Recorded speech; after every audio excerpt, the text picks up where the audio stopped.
Hi welcome you all in this video. अब हम लोग कंटिन्यू करते हैं मीडिएवल हिस्ट्री में। हम लोग मीडिएवल हिस्ट्री में गुलाम वंश तक कंप्लीट कर चुके हैं। अच्छा, गुलाम वंश को गुलाम वंश क्यों बोलते हैं? क्योंकि उसके जितने भी शासक हमने पढ़े हैं अभी तक, वो सारे के सारे कभी ना कभी किसी न किसी के गुलाम रहे थे, इसलिए हम लोग उनको गुलाम वंश में पढ़ते हैं। और अब हम लोग अगला पढ़ने जा रहे हैं खिलजी वंश।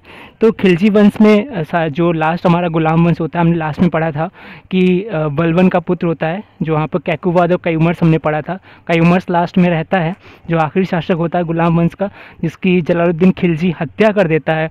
और फिर जलालुद्दीन खिलजी एक नए वंश की स्थापना करता है, जिसका नाम होता है जलालुद्दीन, जिसका नाम होता है खिलजी वंश। तो खिलजी वंश में हम लोग नाम पढ़ने के लिए चलते हैं। खिलजी वंश सिर्फ 30 सालों के लिए रहता है। अगर आपसे पूछा जाए, यहाँ पर हम लोग दिल्ली सल्तनत पढ़ रहे हैं, दिल्ली सल्तनत में हम लोग 5 वंश पढ़ने वाले हैं, गुलाम वंश और खिलजी वंश, तुगलक वंश, सैयद वंश, लोधी वंश। यहाँ हम लोग 5 वंश पढ़ेंगे। इन पांचों में से एक सवाल पूछते हैं कि उस वंश का नाम बताइए जिसने सबसे ज़्यादा टाइम तक राज किया, और उस वंश का नाम बताइए जिसने सबसे कम टाइम तक राज किया आपके दिल्ली सल्तनत में। तो यहाँ से सवाल पूछे जाएंगे आपसे। तो अगर सबसे कम की बात करें तो सबसे कम वाला तो आपका यही है, खिलजी वंश, जिन्होंने सिर्फ 30 साल तक शासन किया। और सबसे ज़्यादा की बात करें तो तुगलक वंश आता है, जिन्होंने सबसे ज़्यादा टाइम तक शासन किया। तो आज हम लोग खिलजी वंश की शुरुआत करते हैं। तो खिलजी वंश में अगर हम लोग देखें तो यहाँ पर मेन आपको 3 राजा पढ़ने के लिए मिलते हैं, जो कि मोस्ट इम्पॉर्टेंट है। सबसे पहला जलालुद्दीन खिलजी, जिसने स्थापना की, जिसने जो कयूमर्स था तुम्हारे गुलाम वंश का, तो उसकी हत्या करने के बाद यही जो है शासक बनता है, यही जो है खिलजी वंश की स्थापना करता है। तो ये रहता है 1290 से 96 तक। ये सिर्फ 6 साल ही शासन कर पाता है। अगला आप देख रहे हैं अलाउद्दीन खिलजी, इसके ऊपर तो मूवी भी आई थी, रणवीर सिंह, क्या काम किया था उन्होंने। तो अलाउद्दीन खिलजी जो कि 1296 से लेकर 1316 तक रहते हैं। तो और मुबारक शाह खिलजी, जो कि 1316 से लेकर 1320 तक दिल्ली की गद्दी पर बैठते हैं। तो आज हम लोग बात करेंगे सिर्फ जलालुद्दीन खिलजी की, और ये बहुत बड़ा टॉपिक नहीं होगा, बहुत ही छोटा सा टॉपिक होएगा। जलालुद्दीन खिलजी के बारे में बहुत सारी बातें नहीं हैं, बहुत कम चीज़ें हैं। तो आज वाला जो वीडियो काफ़ी छोटा रहेगा। कल हम लोग पढ़ेंगे अलाउद्दीन खिलजी के बारे में, और इसके बारे में बहुत सारी बातें होंगी, तब हम लोग वहाँ पे करेंगे, क्योंकि मेन हमारा खिलजी वंश में अलाउद्दीन खिलजी ही है। तो जलालुद्दीन खिलजी, पहले तो आप लोग इनके टाइम पीरियड आपको दिमाग में रहने चाहिए कि पहला जलालुद्दीन खिलजी, फिर अलाउद्दीन खिलजी, फिर मुबारक शाह खिलजी। जलालुद्दीन खिलजी 1290-96, अलाउद्दीन खिलजी 96 से 16, मतलब 1316, और मुबारक शाह खिलजी 1316 से 1320। ये आपको याद होना चाहिए। अब चलते हैं आगे। अगर हम लोग बात करें जलालुद्दीन खिलजी की, तो आपका जलालुद्दीन खिलजी होता है, इसका पूरा नाम आपसे पूछेंगे कि जलालुद्दीन खिलजी का पूरा नाम जलालुद्दीन फिरोज शाह खिलजी। ठीक, आगे हम लोग बात करें, जलालुद्दीन फिरोज शाह खिलजी एक 70 वर्ष का वृद्ध व्यक्ति होता है। ठीक, जब ये राजा बनता है ना, जब ये शासक बनता है, तब इसकी एज 70 ईयर्स हो चुकी होती है। ठीक है, तब जाकर के राजा बनता है। और इसके बारे में कहा जाता है कि बहुत निरंकुश और उदार शासक था, बहुत ही उदार था। भाई 70 साल, मतलब 70 साल की उम्र हो गई तुम्हारी, तो उदार तो होना ही होना है, ऑब्वियस सी बात है। तो ठीक, आगे है, इसकी हत्या इसके भतीजे अलाउद्दीन खिलजी ने 1296 में कर दी। तो अगर हम लोग बात करें कि जलालुद्दीन खिलजी आता कब है, 1290 में बैठा, 1296 में इसकी हत्या हो जाती है। हत्या करता कौन है? इसका अपना भतीजा, जिसका नाम है अलाउद्दीन खिलजी, जो कि अगला शासक बनने वाला वो करता है। अच्छा, अगर इसके बारे में हम लोग बात करें तो प्रतापगढ़ एक यूपी में जगह पड़ती है, प्रतापगढ़, उसके पास एक जगह है मातागढ़ी, वहाँ पे ना इसको ये जाता है। क्या होता है, मैं स्टोरी आपको शुरुआत से बताता हूँ कि अलाउद्दीन खिलजी जाता है दक्षिण भारत में, दक्षिण भारत में अभियान चलाता है, युद्ध करने के लिए जाता है, और वहाँ पर वो एक शासक को हरा के वापस आता है।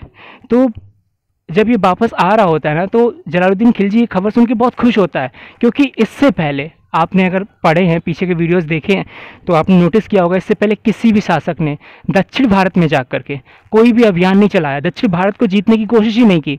जलालुद्दीन खिलजी पहला ऐसा शासक था, पहला ऐसा सुल्तान था जिसके टाइम पर दक्षिण भारत अभियान चलाया गया। अच्छा, सवाल पूछेंगे दक्षिण भारत का अभियान किसके शासनकाल में चलाया गया, तो आपको आंसर करना है जलालुद्दीन खिलजी। लेकिन कौन गया था युद्ध करने के लिए, किसने सबसे पहले विजय प्राप्त करी, तो आंसर करना है अलाउद्दीन खिलजी। क्योंकि गया तो शुरू करवाने वाला तो जलालुद्दीन खिलजी है, लेकिन भेजा किसको गया था? अलाउद्दीन खिलजी को। विजय प्राप्त करके कौन आया था? अलाउद्दीन खिलजी।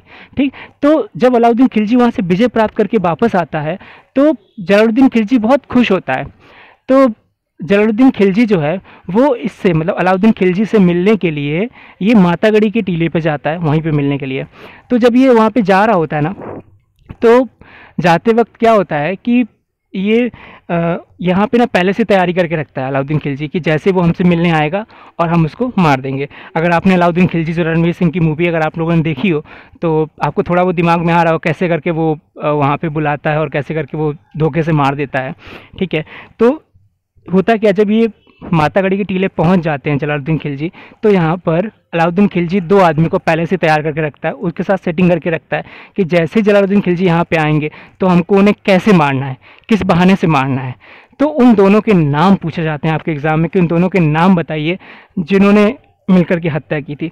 तो आप इन दोनों के नाम आप यहाँ पे देख सकते हैं। यहाँ पे इनके नाम है मोहम्मद सलीम और इख्तियारुद्दीन हूद। कौन है? मोहम्मद सलीम और इख्तियारुद्दीन हूद। इन दोनों ने मिलकर के मारा था आपको ये जलालुद्दीन खिलजी को।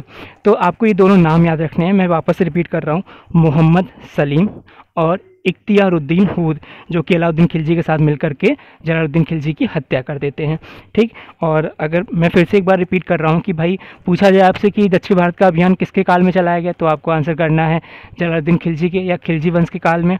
किसके द्वारा चलवाया गया, तो जलालुद्दीन खिलजी।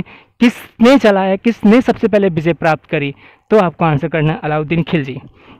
और किसको हरा कर आते हैं, तो दक्षिण भारत में देवगिरी राजवंश के यादव वंशीय राजा होते हैं जिनका नाम होता है राजा रामचंद्र देव। इनका आपको नाम याद रखना है क्योंकि जब मैं अलाउद्दीन खिलजी शुरू करूंगा तो इनका नाम वहाँ पे बार बार आने वाला है। इनसे रिलेटेड हम लोग वापस आगे काफ़ी सारी चीज़ें पढ़ने वाले हैं, काफ़ी कुछ जानेंगे राजा रामचंद्र देव के बारे में। तो आप इनका नाम याद रखेंगे कि जैसे ये अलाउद्दीन खिलजी जाता है दक्षिण भारत में और ये अटैक करता है किसके ऊपर, ये नाम बार बार पूछे गए हैं। ठीक है, इनका राजा का नाम याद रखना है, यादव वंशीय राजा होते हैं, देवगिरी राजवंश के होते हैं, जिनका नाम है राजा रामचंद्र देव। इनके ऊपर आक्रमण करता है और विजय प्राप्त करके वापस आता है। ठीक, यहीं से लौटने के बाद अलाउद्दीन ने जलालुद्दीन खिलजी की हत्या कर दी। कैसे की वो मैंने आपको बता दिया। ये दोनों नाम आपको याद रखने हैं, मोहम्मद सलीम और इख्तियारुद्दीन हूद। कुछ बातें और है जो इनके बारे में हम लोग जान लेते हैं। अच्छा, जलालुद्दीन खिलजी ने अपना राज्याभिषेक कहाँ करवाया था, बहुत बार पूछा गया सवाल है, इट इज़ मोस्ट इम्पॉर्टेंट कि कहाँ करवाया, तो कैकूबाद के कूनागढ़ी के महल में। कहाँ करवाया था, कैकूबाद के कूनागढ़ी महल में करवाया था, जिसे बलवन के लाल महल के नाम से भी जानते हैं। कैकूबाद के कूनागढ़ी के महल को हम लोग बलवन के लाल महल के नाम से भी जानते हैं। यहीं पर जलालुद्दीन खिलजी का राज्याभिषेक हुआ था। इनकी राजधानी क्या थी, जलालुद्दीन खिलजी जब शासक बन के बैठे तो उन्होंने अपनी राजधानी क्या बनाई थी, तो इनकी राजधानी थी कोलाखरी। ठीक, जनरली हम लोग दिल्ली वगैरह आंसर करते हैं, इसीलिए एग्जामिनर हमसे बार बार यही सवाल बार बार रिपीट करते हैं। ऐसा नहीं एक बार, मेनी टाइम पे सवाल पूछे गए हैं, फिर भी ये सवाल रिपीट करते हैं क्योंकि हम लोग आज भी जाकर के दिल्ली ही टिक करते हैं। जलालुद्दीन फिरोज शाह खिलजी की राजधानी क्या थी, दिल्ली थी, बस फिर हो गया काम। दिल्ली से क्या थी, तो आपको याद रखना है कोलाखरी थी। अच्छा, इसके टाइम पर एक अभी आपको याद रखना है दीवाने बफूक, जो कि बे के कागजातों की देखभाल करने वाला एक डिपार्टमेंट होता है। ठीक है, मैं आपको बाद में जब ये दिल्ली सल्तनत वगैरह ख़त्म हो जाएगी तो अगर मुझे ठीक लगा तो मैं आपको पढ़ाऊंगा कि दिल्ली सल्तनत की राजनीतिक, आर्थिक, सांस्कृतिक ये सारी सिचुएशन क्या थी, कैसे काम करते थे, किन किन राजाओं के टाइम पे कैसे कैसे मैनेज किया जाता है, सेनाओं कैसे मैनेज करते थे और सारी चीज़ों को कैसे मैनेजमेंट देखा करते थे। Everything I will let you know अगर टाइम मिलता है तो फिलहाल हम लोग देखते हैं अभी दीवाने बफूक जो होता है वो बे के मतलब जो कागज, जो खर्चों के जो कागज़ बनते थे ना उस टाइम पर, तो जलालुद्दीन फिरोज शाह खिलजी के टाइम पर ये एक डिपार्टमेंट था जिसका नाम था दीवान ए बफूक। पूछेंगे आपसे दीवान ए बफूक किस डिपार्टमेंट से रिलेटेड है, किससे संबंधित है, तो आपको बताना है बे के कागजों की देखभाल से संबंधित है। इनकी राजधानी कोलाखरी थी। इनका राज्याभिषेक कैकूबाद के कूनागढ़ी के महल में हुआ था, जिसे बलवन के लाल महल के नाम से भी हम लोग जानते हैं। ठीक है, बस इतनी सी बातें हैं जो हमको यहाँ पर देखनी थी इनके बारे में, और आगे हम लोग अब अलाउद्दीन खिलजी के बारे में कल डिस्कस करते हैं। Thank you so much.